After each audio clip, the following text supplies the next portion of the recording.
오늘 말씀은 에베소서 4장 15절 16절 말씀을 보도록 하겠습니다.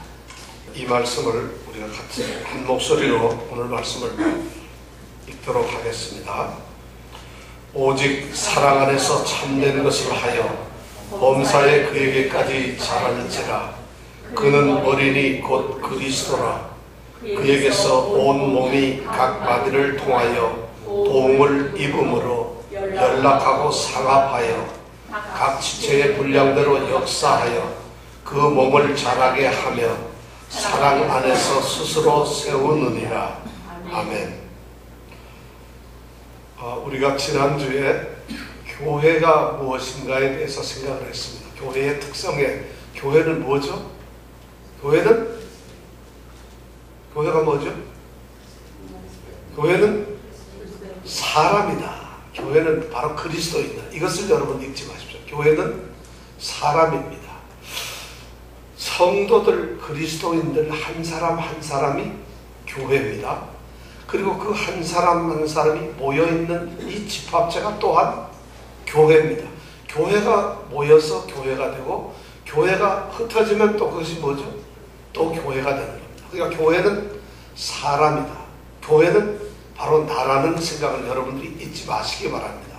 이것을 잃어버리면 오늘날 잘못된 교회 사상에 빠지게 됩니다. 바로 나는, 이 교회는 사도들과 선지자들의 터 위에 세움을 받았습니다.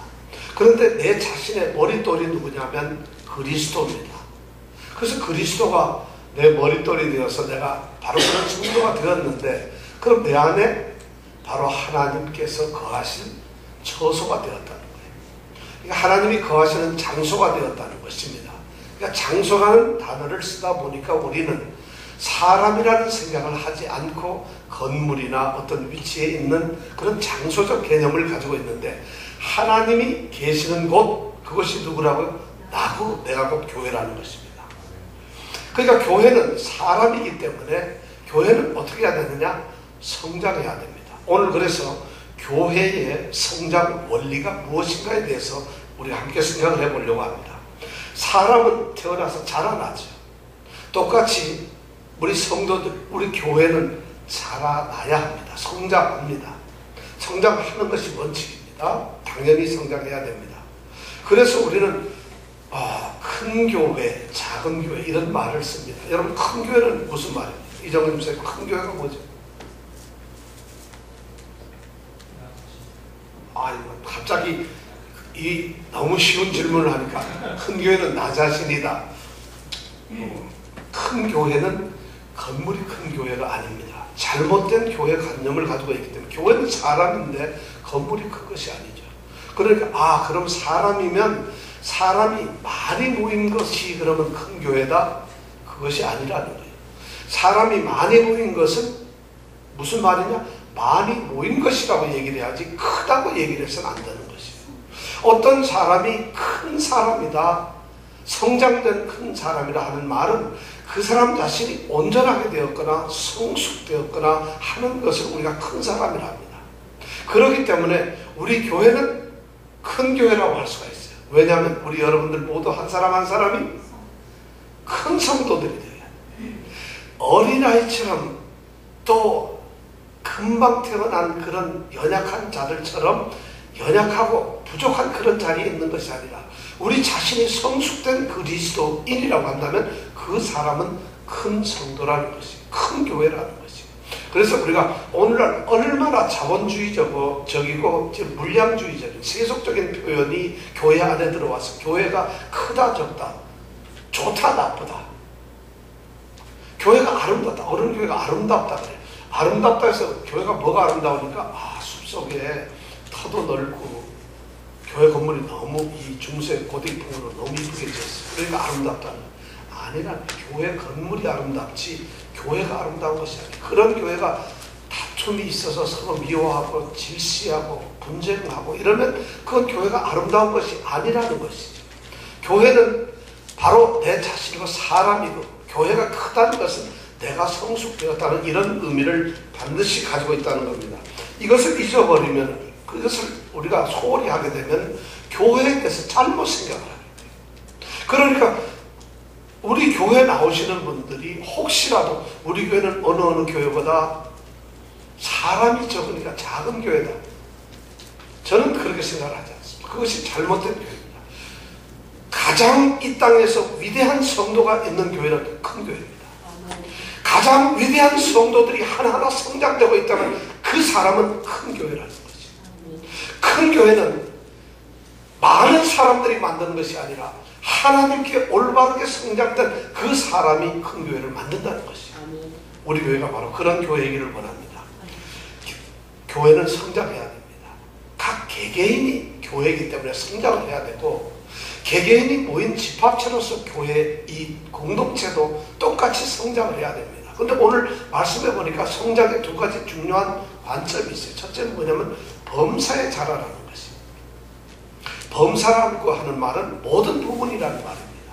그러니까 교회는, 우리 성도들은 자라야 되는데, 성숙되어야 하는데, 그 성숙이 기형적으로 어떤 특별한 부분에만 그것이 발달되거나 그것이 성숙되는 것이 아니라 자신의 전체적인 조화로움을 가지고 모든 면에서 범사에 성숙되어야 한다는 것이에요. 그러니까 교회라고 하는 모습이 어떤 한 부분에만 탁월한 이름을 가지고 그 교회는 어느 게 훌륭했어요, 이것은 오늘 이 말씀에 나온 범사에 그에게까지 자라라 하는 이 말씀에 범사에 맞질 않아요. 그러니까 범사라고 하는 말은 모든 성도들이 골고루, 그리고 자기 자신이 모든 면에서 온전한 성숙을 이루어내는 것이 바로 범사에 성장하는 것이라는 것입니다. 그래서 예를 들어서 우리가 사람이 눈만 이렇게 크게 자라났다, 크다면 그 사람은 뭐라 그래요? 왕눈이라고 그래요. 그 사람은 기형아예요. 그건 온전하게 성숙된 게 아니라 이상한 사람이에요. 귀만 너무 크다. 귀가 한쪽 있는데 한쪽은 작아요. 그걸 짝귀라고 그러죠. 타짜라고 하는 영화 그 1편에 보면은, 타짜라고 저기 노름하는 영화인데 거기에 보면 타짜라고 하는 유명한 이 사람들, 그 중에 하나가 누구냐면 짝귀예요. 짝귀라는 사람, 이 사람은 시합하다가 귀가 하나 잘려가지고 별명이 짝귀라고 하는데, 뭔가가 정상적으로 되어 있지 않으면 그것을 갖다 기형하라고 합니다. 우리가 범사에 자라야 된다. 범사 모든 부분에 자라야 되는데, 그 모든 부분이 뭘까? 우선 우리가 지식적으로 자라야 돼요. 성도들은 지식적으로 이 신앙에 대한 지식이 자라야 합니다. 어떤 분이, 제가 이 교회를 보면서 어떤 분이 처음 교회를 나오니까 교회에 대해서 잘 몰라요. 그냥 어떻게 하면 잘할 수 있을까 고민을 하고 잘하고 싶어 합니다. 그런데 많은 목사님들이 이 목회적 임상실험에서 보면은 모르는 성도가 꾸준히 몇 개월을 교회를 출석을 했더니 어느 날 성령께서 마음을 열어주시더라는 거예요. 귀를 열어주시고 우리의 이 이지 능력을 열어주시더라는 거예요. 그래서 말씀이 들리기 시작합니다. 성경 말씀이 깨달아지기 시작하고 이해가 되기를 시작한다는 거죠. 바로 교회는 이렇게 성장되는 것이에요. 그러니까 우리 교회 성도들이 처음 나올 때나 지금이나 똑같은 신학의 지식을 가지고 있다면 그분은 성장되지 않으신 분이에요. 그럴 수가 없는 거예요. 교회는 성장되기 때문에. 또 우리가 신앙생활에 있어서 이 감정이라는 것도 자라게 됩니다. 그런 지식이 자란다면 똑같이 감정도 자랍니다. 어떤 분은 교회 나올 때 처음에 뜨거운 열정과 감격을 가지고 교회에 나왔습니다. 사실 요새는 그런 사람을 보기가 쉽지 않습니다. 왜냐하면 교회에 나오는 목적 자체가 어떤 사람에 의해서 그냥 교회를 오게 돼요. 초대교회 성도들은 신앙을 갖는다, 기독교인이 된다는 것은 그 사람들에게 전해진 복음이 당신은 죄인인데 예수 그리스도가 당신을 위해서 십자가에 죽었다. 그러니까 그 사람이 당신을 대신해서 죽었고 당신을 살렸기 때문에 그 사람을 믿어야 구원을 얻는다. 이 복음을 듣고 그 사람들이 교회에 나갔다는 것이. 그 사람들이 성도가 되었다는 거예요. 그러니까 그런 참된 이 구원의 복음을 듣고서 그 사람이 성도가 되었기 때문에 그 복음에 감격이 있어요. 감동이 있다는 거예요. 근데 오늘날은 그렇게 해서 전도하거나 교회 나온 사람이 없어요. 아는 사람이 교회 가자 해서 따라 나왔어요. 친구가 있으니 갔어요. 그냥 가까우니까 갔어요. 그런 감동이 없어요. 교회가 사실 교회를 나오는 건데, 실제 오늘 여기에서 말하는 범사에 자란다, 이 범사는 그러한 신앙 감정이 있어야 된다는 거죠. 뜨거운 감격이 있어요. 그런 간절함이 있어요. 뭔가 내 마음을 송두리째 바꿔놓는 내 인생의 감정의 어떤 전환점이 필요하다는 것이, 그런 것이 내게 느껴질 때, 그런 것이 바로 우리가 회심했고 우리가 교회를 찾아서 신앙을 가졌다고 하는 말씀을 가져서 드릴 수가 있어요. 그런 사람이 되었을 때, 그런 사람이 신앙생활을 하면서 그리스도를 배워가고 그리스도를 깨닫게 되고 그리스도를 알게 되고 예수님을 자꾸 말씀을 알게 되면은 그 감정이 더 깊어져요. 그래서 그 감정이 깊어지면 깊어질수록 예수를 아는 그 기쁨 때문에, 그 감격 때문에 그 사람의 삶이 너무 풍요로워진다는 것이. 그런데 오늘날 교회 보면 신앙생활이 오래되면 될수록 어떻게 된다고요? 딱딱해져 버려요. 굳어져 버리고 교회가 즐겁지 않아요. 그리고 교회 속에서 마음이 기쁘지 않아요. 그 교회에서 평화가 없어요. 내 마음속에 솟아난 이 평화는 평화로다. 이런 것이 없어졌어요. 우리가 찬양을 불러요. 저도 목소리 높여서 찬양을 불렀지만 성장되지 않기 때문에, 예수를 알게 되고 예수의 복음의 진리를 자꾸 알게 되면 처음 조금 맛을 보고 조금 알았을 때 그 느꼈던 감정이, 그 감격이 서서히 깊어지면서 그것은 이루 말할 수 없는 깊은 샘물을 먹게 되는 것이죠. 그런 것이 있어야 된다는 것입니다. 그것이 성장이죠. 범사에 자라. 그뿐만 아니라 잘한다는 건 뭐냐면 교회에 나와서 연륜을 쌓고 연수만 채워가는 것이 아니에요. 성품의 변화가 있어야 된다는 것이에요. 신앙생활이란 새로운 삶에 입문하고 그 새로운 삶을 시작하는 결단입니다.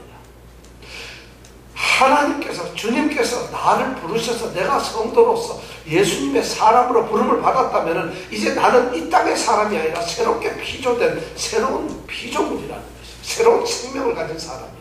그러면 그 사람은 머물러 있는 것이 아니라 그리스도의 교훈의 복음을 듣고서 성장되면 성품이 달라져요. 성격이 달라지는 건 아닙니다. 급한 사람이 예수를 믿었더니 느긋해졌더라, 이렇진 않아요. 급한 사람도 예수를 믿으면 똑같이 급합니다.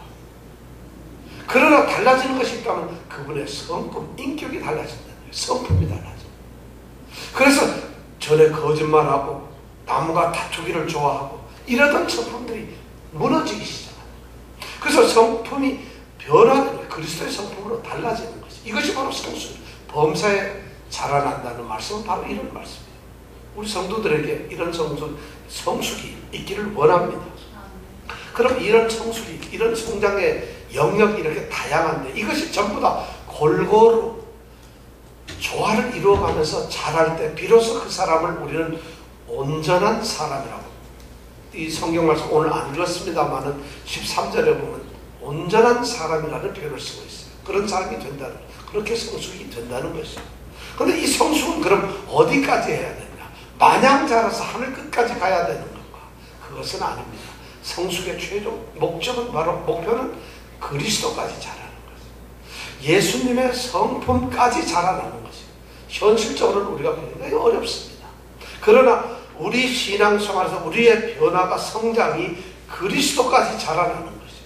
그리스도는 우리 신앙 성장의 목표이며 기준입니다. 그러니까 그리스도까지 자라야 됩니다. 성도들은 바로 이 범사에 자라는 것과 그리스도까지 자라는 이런 성숙이 있어야만 된다는 것이죠. 그래야만 교회가 교회다워진다는 것이고, 그래야만 교회가 세상으로부터 칭찬도 받게 되고 하나님으로부터 인정을 받게 된다는 것입니다. 그렇다면 이런 성숙과 성장을 이루기 위해서 교회가 성장되려면 교회의 성장 원리가 있어요. 어떻게 그렇게 성장할까? 범사에 어떻게 자랄 수 있을까? 교회 잘 나가면 됩니까? 아니 성경 공부를 많이 하면 됩니까? 기도 생활 열심히 하고 그러면 우리가 성숙이 됩니까? 오늘 성경 말씀에는 중요한 포인트 3가지를 우리에게 얘기해 주고 있습니다. 첫 번째가 뭐냐면, 성장 원리의 첫 번째가 뭐냐면 진리로 산다는 것입니다. 우리의 삶이 그리스도인이 되고 성도가 되고 하나님의 교회가 되었다면 진리로 살아라. 15절 말씀, 오직 사랑 가운데서 뭐죠? 사랑 안에서 진리를 행하라. 참된 것을 하라는 거죠.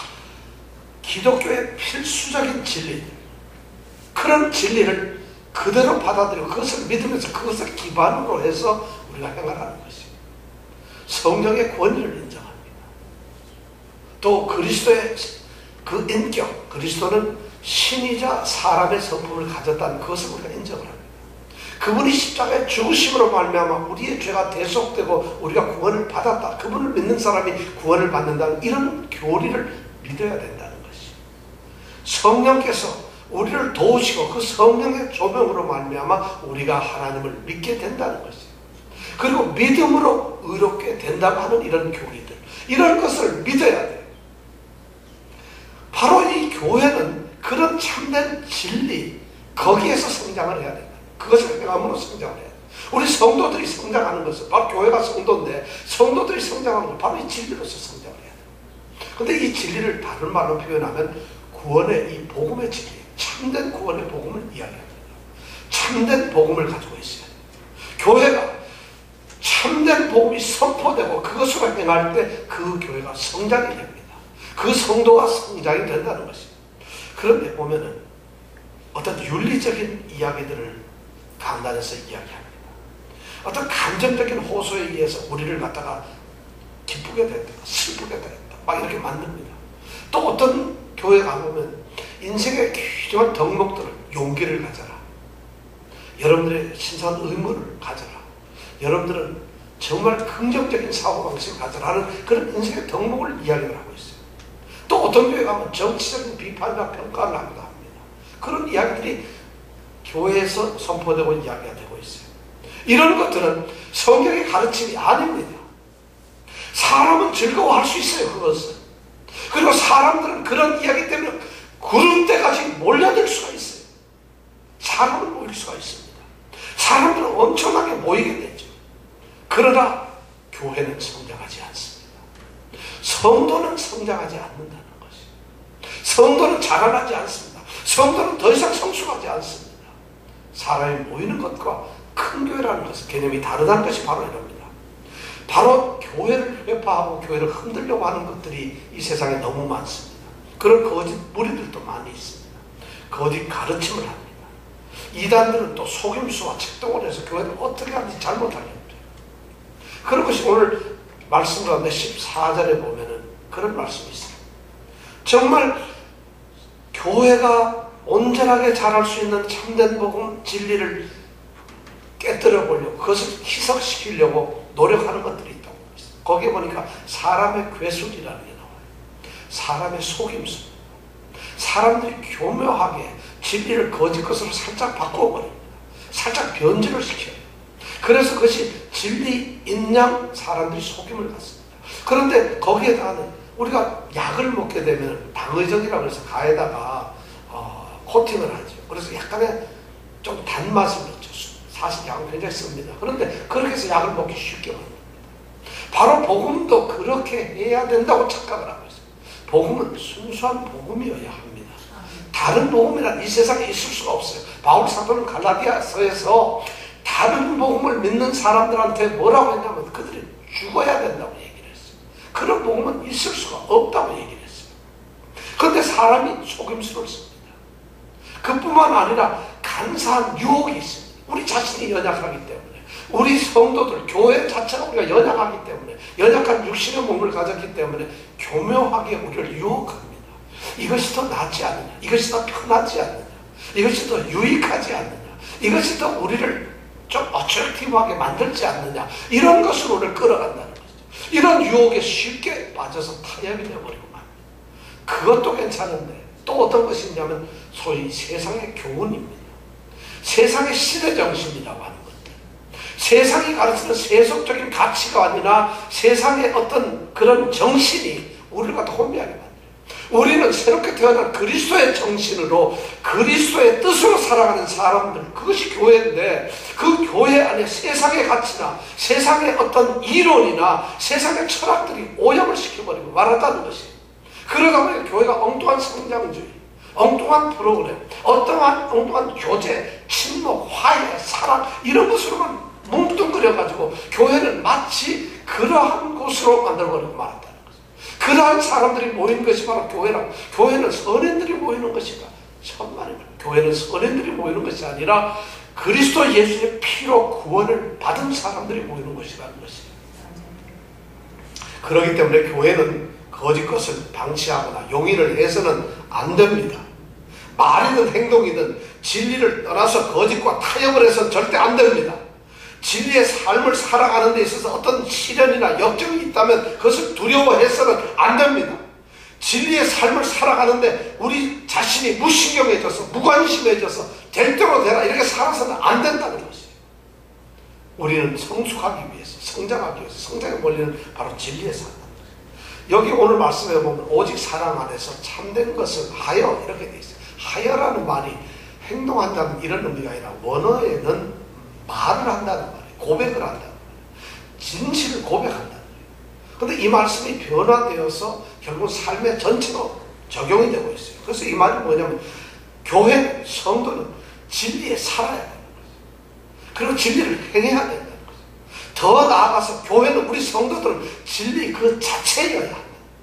교회는 우리 성도들은 진리로 존재를 해야 한다는 것입니다. 이것이 바로 참된 것을 하여 이 말 뜻이라는 거죠. 그런데 이 참된 것을 하는 것을 어떻게 할 것이냐? 두 번째 중요한 것은 오직 사랑 안에서 참된 것을 하라는 거죠. 참된 것 진리대로 살아가야 되는데 그 진리대로 살아가는 가장 중요한 기준이 뭐냐면 사랑 안에서 하라는 거죠. 사랑이라는 것은 진리를 더 진리되게 하고 진리를 지킬 수 있는 강한 힘을 주는 원동력이 됩니다. 그리고 복음을 전달하는 가장 좋은 효과적인 수단이 바로 사랑이라는 거죠. 사랑의 수단으로 복음을 전하면 잘 됩니다. 그런데 예를 들어서 무례하게 예의 없이 복음을 전할 때 그 복음은 복된 소식이 아니라 좋은 소식이 될 수가 없다는 것이에요. 참된 진리, 그 복음이 말이죠.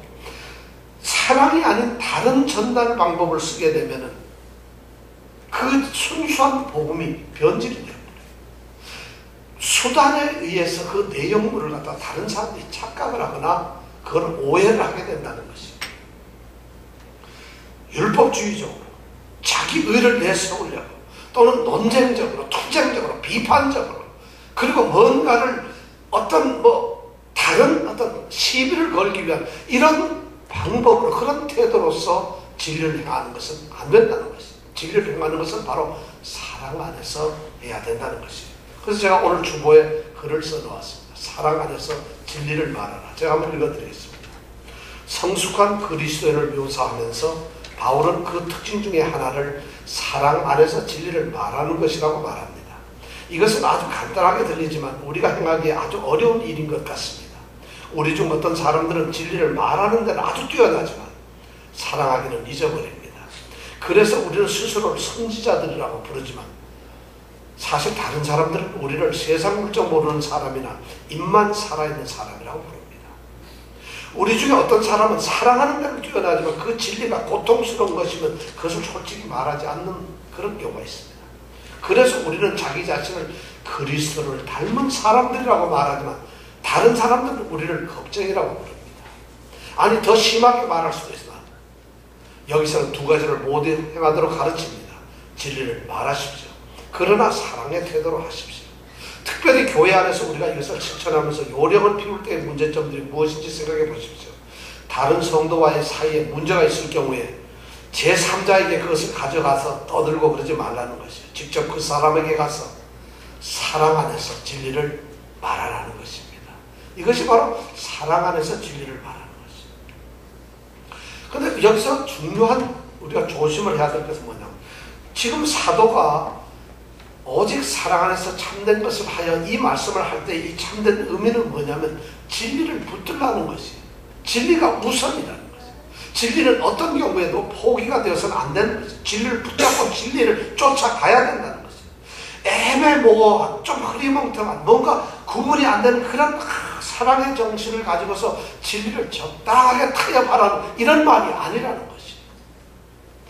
사랑이 우선이 되어서 사랑을 해야 되기 때문에 진리를 훼손해야 된다. 진리를 적당하게 좀 낮추어야 된다. 이것은 아니라는 것이. 진리는 반드시 행해야 된다는 거죠. 진리로 행하고 진리대로 살아야 되는데 그 방법이 진리를 사랑하는 방법이 사랑이라는 것이. 이 말 뜻은 그런 말이에요. 기독교는 말이죠. 어떤 애매모호한 그래서 좋은 것이 좋다. 그냥 뭐 사랑해야 된다. 모든 사람이 우리가 박애정신을 가지고 모든 사람을 품어야 된다. 이것이 기독교가 아닙니다. 그거는 세상에서도 얼마든지 선한 사람들이 할 수 있는 것이에요. 교회는 그런 박애정신을 키우려는 것이 아니라 진리를 세우려는 것이에요. 그런데 그 진리를 바로 그런 뜨거운 사랑으로 해나간다는 것이에요. 내용은 반드시 진리여야 하지만 그 진리를 전달하고 진리를 행하는 그 수단 방법은 그것은 형식은 사랑이어야 한다는 것이에요. 이것이 바로 교회의 우리가 성장의 원리입니다. 그 다음에 교회의 두 번째 이 성장의 원리는 뭐냐면 그리스도 안에서 성장을 해야 된다는 것이에요. 그리스도 안에서 성장을 해야 한다는 것입니다.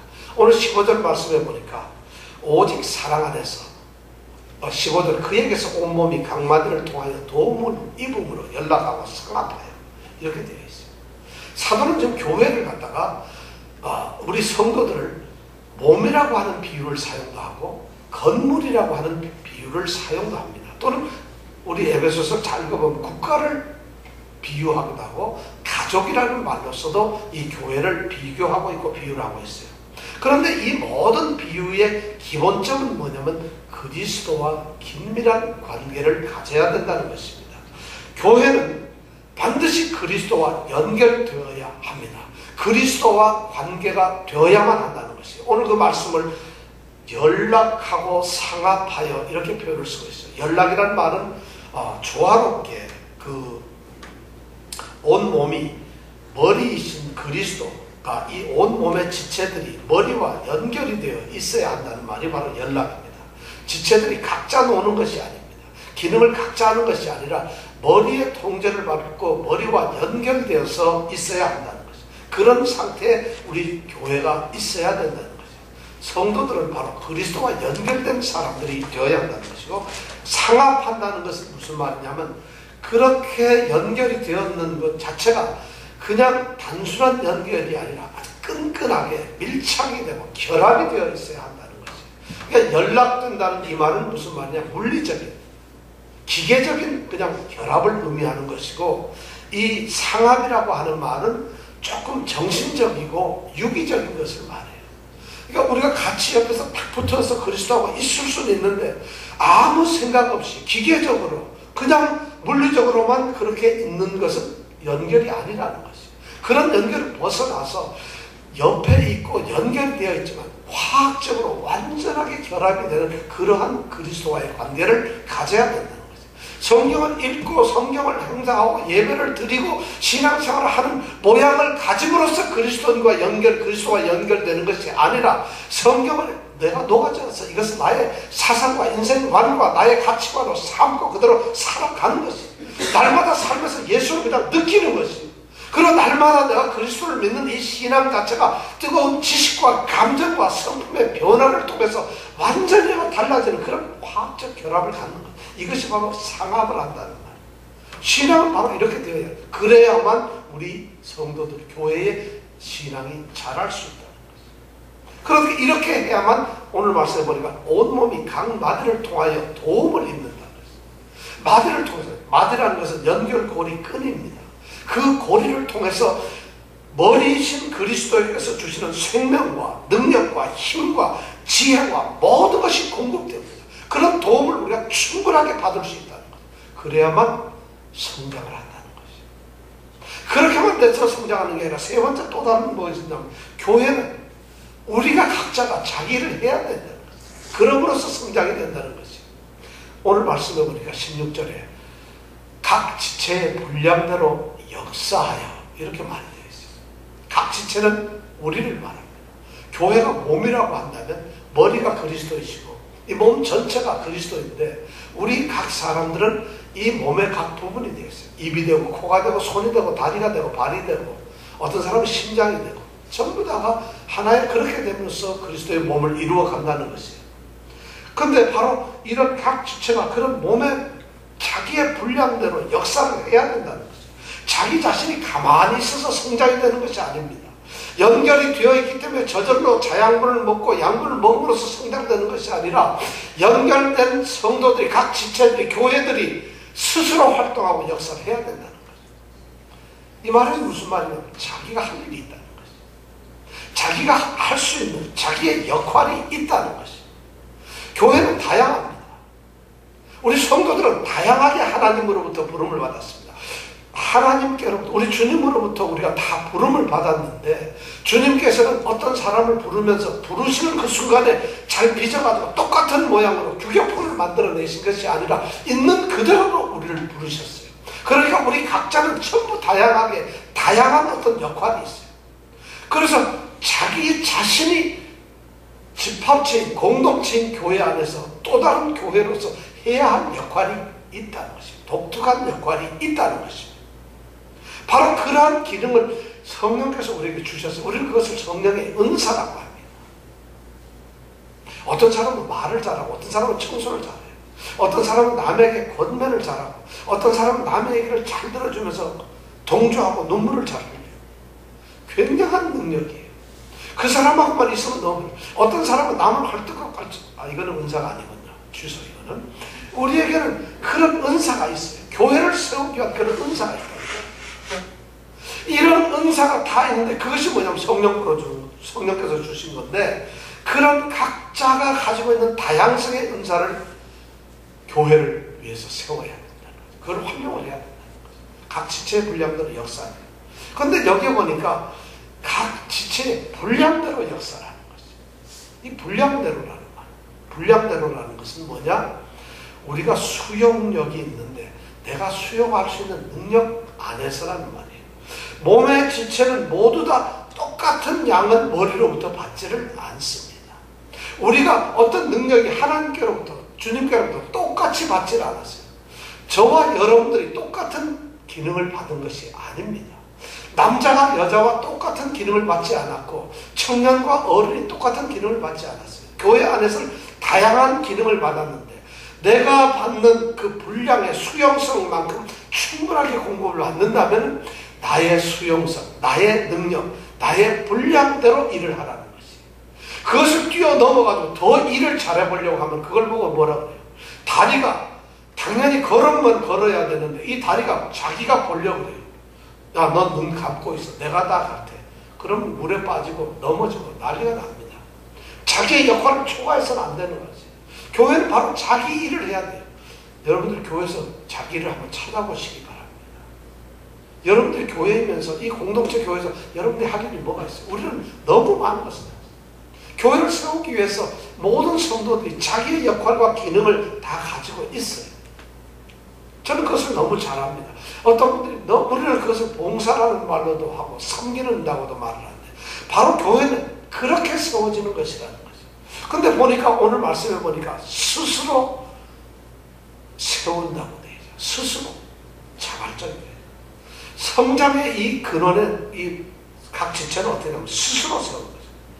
자기 자신이 스스로는 자기 자체가 자기가 세운다는 이런 말입니다. 그러니까 남에 의해서 세워지는 것이 아니라, 물론 남을 세우기도 하지만 자기 자신이 세우고, 남을 세우고 서로가 자기가 세우니까 이것이 다 세워진다는 거예요. 이 말씀은 뭐냐면, 교회는 공동체이자 개인인데, 개인이며 공동체가, 개인이 열심히 자기의 신앙생활을 통해서 자기가 성장이 되면 또한 교회가 성장이 된다는 거죠. 교회 공동체로서 성장이 되면 개인도 성장이 된다는 것이에요. 다시 말씀, 사람이 많아지기 때문에 내가 성장되는 것이 아니라 교회가 큰 교회가 되면 나도 큰 성도가 된다는 것이죠. 내가 큰 교회가 되면 교회도 큰 교회가 된다는 얘기예요. 만약 우리 교회 큰 성도가, 큰 교회가 한 분이 계신다고 한다면 예수생명교회는 뉴욕에서 가장 큰 교회입니다. 이것이 바로 오늘 하는 말씀이에요. 키 큰 사람, 몸무게 많이 나간 사람이 아니라 큰 성도, 큰 교회. 결론을 맺습니다. 여러분들은 교회로서 성장하고 있습니까?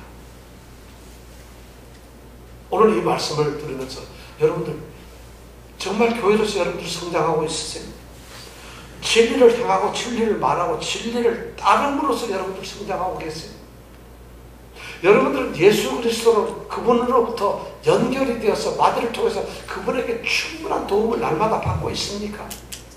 여러분들의 삶이 그분과 연결이 끈끈하게 되어서 정말 예수 그리스도 안에서 살아가는 예수화된 그런 사람으로서 여러분 성장하고 있습니까? 그런 가운데 있습니까? 여러분들은 교회 안에서 여러분들이 자신이 받은 그러한 능력이나 그러한 기능을 공동체를 세우기 위해서 얼마나 여러분들은 애를 쓰세요. 그렇게 하면서 교회가 세워지는 건데 오늘 성경 말씀은 교회는 그렇게 세워지는 겁니다. 그렇게 함으로써 공동체도 세워지지만 내 자신이 큰 성도로서 자란다는 거죠. 교회는 방관자가 있을 수가 없어요. 교회는 구경꾼이 있을 수가 없어요. 교회는 홀로 떨어져서 그냥 존재하는 그런 교회가 있을 수가 없어요. 교회는 전부가 결합된 유기체입니다. 그렇기 때문에 우리 전부 다가 여기서 성장해야 합니다. 사랑하는 성도 여러분, 정말 성장하십시오. 우리 교회가 그런 모습을 비춰주길 바랍니다. 자신이 성장된다면 교회는 불평의 대상이 되질 않습니다. 교회는 문제의 대상이 되질 않습니다. 왜냐하면 우리가 생각하는 대로 교회는 건물이 아니고 그런 것이 아니니까요. 내 자신이 교회인데 어디를 불평하고 무엇을 원망하겠어요. 우리 교회가 정말 그리스도 안에서 이 성장의 원리를 지키면서 온전하게 성장되기를 원합니다. 진리를 행하십시오. 그리스도와 끈끈하게 연결되십시오. 그리고 여러분의 은사를 활용하십시오. 이것이 우리를 성장하는 지름길입니다. 그게 성장의 원리입니다. 이 은혜가 여러분들에게 넘치기를 기도합니다. 기도하겠습니다. 세상의 속임수가 우리를 속였습니다. 우리를 착각하게 만들었습니다. 우리는 교회가 건물이나 재산이나 사람의 수라고 생각을 했는데 주님이 말씀하시고 그 가슴 속에 품었던 내 교회는 바로 내 자신, 성도였습니다. 이것을 잃어버리고 우리는 허황된 데서 쫓아다녔어요. 그리고 그것이 교회인 양 우리는 그것을 보면서 부러워하고 찬양하고 마치 그래야 된다는 거대한 물량주의, 자본주의적인 사고방식에 빠져버리고 세속의 정신이, 교본의 풍조가 우리를 범람시키고 무너뜨리고 말았습니다. 그런데 오늘 사도 바울을 통해서 교회의 참된 모습을 발견하며 정말 참된 교회의 성장이 무엇인가를 진리 안에서 깨닫게 하시니 감사합니다. 주님, 저희들이 큰 교회가 되겠습니다. 저희들이 정말 큰 교회로 성장하겠습니다. 내 자신이 큰 교회가 되겠습니다. 이제 우리 집사님들, 권사님들, 우리 청년들, 우리 주일학교, 우리 유스그룹까지 전부 다 예수님의 교회 모든 교회가 정말 큰 교회로 성장되는 놀라운 역사를 이루겠습니다. 주님 도와주십시오. 주님 저희들과 함께 하십시오.